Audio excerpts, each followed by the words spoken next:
Assalamualaikum warahmatullahi wabarakatuh.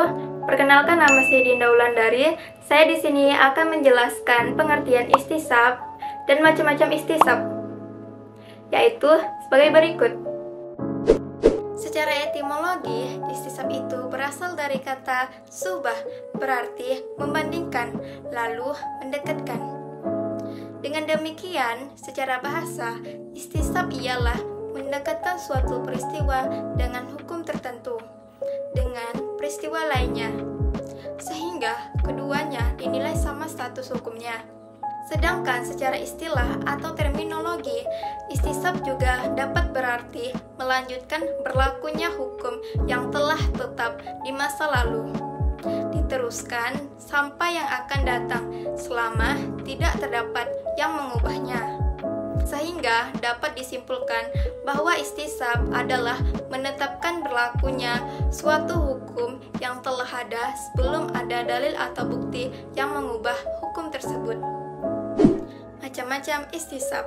Para ulama usul fikih mengemukakan bahwa istisab ada 5 macam, yaitu istisab hukum al-ibabah al-asliyah, maksudnya menetapkan hukum sesuatu yang bermanfaat bagi manusia adalah boleh selama belum ada dalil yang menunjukkan keharamannya. Misalnya, seluruh pepohonan di hutan adalah merupakan milik bersama umat manusia, dan masing-masing orang berhak menebang dan memanfaatkan pohon dan buahnya sampai ada bukti yang menunjukkan bahwa hutan tersebut telah menjadi milik seseorang. Berdasarkan ketetapan perintah ini, maka hukum kebolehan memanfaatkan hutan tersebut berubah menjadi tidak boleh. Istisab seperti ini menurut para ahli usul fikih dapat dijadikan hujjah dalam menetapkan hukum. Istisab yang menurut akal dan syara' hukumnya tetap dan berlangsung terus. Misalnya, hukum wudhu seseorang yang telah berwudhu dianggap berlangsung terus sampai adanya penyebab yang membatalkannya. Apabila seseorang merasa ragu apakah wudhunya masih ada atau sudah batal, maka berdasarkan istisab wudhunya dianggap masih ada, karena keraguan tidak bisa menyalahkan keyakinan. Hal ini sejalan dengan sabda Rasul, jika seseorang merasakan sesuatu dalam perutnya, lalu ia ragu apakah ada sesuatu yang keluar atau tidak, maka sekali-kali janganlah ia keluar dari masjid atau membatalkan sholat sampai kamu mendengar suara atau mencium kentut. Hadis riwayat Muslim dan Abu Hurairah. Istisab bentuk kedua ini terdapat perbedaan pendapat ulama usul fikih. Ibnu Qayyim al-Jauziyah berpendapat bahwa istisab seperti ini dapat dijadikan hujjah. Ulama Hanafiyah berpendirian bahwa pendapat seperti ini hanya bisa dijadikan hujjah untuk menetapkan dan menegaskan hukum yang telah ada, dan tidak bisa dijadikan hujjah untuk hukum yang belum ada. Imam Ghazali menyatakan bahwa istisab hanya bisa dijadikan hujjah apabila didukung oleh nas atau dalil, dan dalil itu merujukkan bahwa hukum itu masih tetap berlaku dan tidak ada dalil yang lain yang membatalkannya. Sedangkan ulama Malikiyah menolak istisab sebagai hujjah dalam beberapa kasus, seperti kasus orang yang ragu terhadap keutuhan wudhunya. Menurut mereka, dalam kasus seperti ini, istisab tidak berlaku, karena apabila seseorang merasa ragu atas keutuhan wudhunya, sedangkan di dalam keadaan sholat, maka sholatnya batal, dan ia harus berwudhu kembali dan mengulangi sholatnya.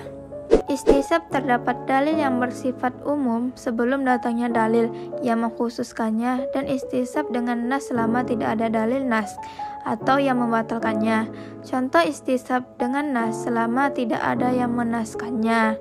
Kewajiban berpuasa di bulan Ramadan yang berlaku bagi umat sebelum Islam tetap wajib bagi umat Islam berdasarkan ayat di atas selama tidak ada nas lain yang membatalkannya. Kasus seperti ini menurut jumhur ulama usul fikih termasuk istisab, tetapi menurut ulama usul fikih lainnya, contoh di atas tidak dinamakan istisab, tetapi berdalil berdasarkan kaidah bahasa. 4. Istisab hukum akal sampai adanya hukum syar'i. Maksudnya, umat manusia tidak dikenakan hukum syar'i sebelum datangnya syara'. Seperti tidak adanya pembebanan hukum dan akibat hukumnya terhadap umat manusia sampai datangnya dalil syara' yang menentukan hukum. Misalnya, seseorang menggugat orang lain bahwa ia berhutang kepadanya sejumlah uang. Maka penggugat berkewajiban untuk mengemukakan bukti atas tuduhannya. Apabila tidak sanggup, maka tergugat bebas dari tuntutan dan ia dinyatakan tidak pernah berhutang pada penggugat. Istisab seperti ini diperselisihkan menurut ulama Hanafiyah. Istisab dalam bentuk ini hanya bisa menegaskan hukum yang telah ada dan tidak bisa menetapkan hukum yang akan datang. Sedangkan menurut ulama Malikiyah, Syafi'iyah, dan Hanabilah, istisab seperti ini juga dapat menetapkan hukum syar'i, baik untuk menegaskan hukum yang telah ada maupun hukum yang akan datang. 5. Istisab hukum yang ditetapkan berdasarkan ijma', tetapi keberadaan ijma' diperselisihkan. Istisab seperti ini diperselisihkan para ulama tentang kehujahannya. Misalnya, para ulama fikih menetapkan berdasarkan ijma' bahwa tak kala air tidak ada, seseorang boleh bertayamum untuk mengerjakan sholat, tetapi dalam keadaan sholat, ia melihat ada air. Apakah sholatnya harus dibatalkan? Menurut ulama Malikiyah dan Syafi'iyah, orang tersebut tidak boleh membatalkan sholatnya karena adanya ijma' yang mengatakan bahwa sholatnya sah apabila sebelum melihat air. Mereka menganggap hukum ijma' tetap berlaku sampai adanya dalil yang menunjukkan bahwa ia harus membatalkan sholatnya, kemudian berwudu dan mengulangi sholatnya. Demikianlah penjelasan yang dapat saya jelaskan. Mohon maaf jika ada salah kata yang tidak berkenan. Wassalamualaikum warahmatullahi wabarakatuh.